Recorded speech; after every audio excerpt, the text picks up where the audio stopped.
Hey everyone, it's DrEvilGenius here again. Just reading this simply because it amuses me. Zerin sub, whatever, it's by Conlon, it's funny. Just the flashback section, 801199, 1 year ago, Castletown. The town's booming activity had once again come to a close as the sun set behind the castle walls. The atmosphere changed quickly as per usual once the sun set to a calm but uneasy night. Avoiding the alleyways after dusk was ideal, and nearly everybody followed this unspoken rule of sorts, Zerin included. After leaving the field later than anticipated, where he continued his training to become a soldier like his father, he decided to skip his usual route through the alley and take the long way home until he heard a familiar voice coming down from the alleyway. Zerin ran back down the pitch-black pathway where he found 5 men, 4 of them violently beating on the 5th. The 5th man was Zerin's father, now helpless on the ground, most likely from an ambush. "Come on now, Sebastian. What's the matter? Can't you take a little rough play?" one of them said as he kicked him in the ribs, groaning in pain. Zerin seethed with rage as he charged at the unaware ambushers, unsheathing his sword.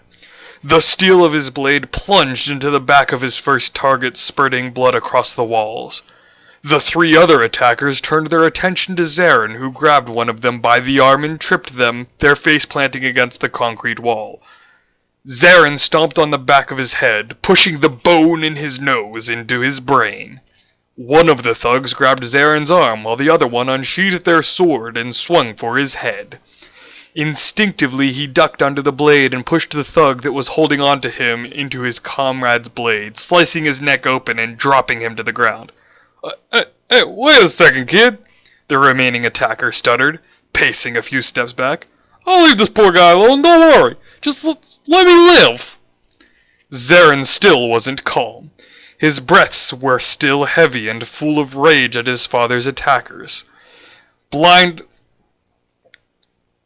Blindly, he began charging at his final foe with nothing but hatred flowing through him.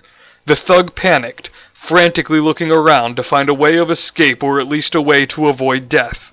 He looked down at his feet and saw the now half-conscious body of Sebastian. Without hesitation, he quickly grabbed his body and held it in front of him, hoping it could buy him enough time to get out of the alley. Zerin felt his blade pierce skin, followed by a scream. He opened his eyes and saw his sword sticking out of his father's back, blood dripping from the tip of the blade. The thug smirked and dropped Sebastian's body, letting him lay limp on the blade. "Sucks for him, huh? Oh, I'll be going now." He jogged out of the alley, clearly not worrying about his punishment. Zerin dropped to his knees. This can't be happening." He punched the bloodied ground beneath him. "How could I have let this happen?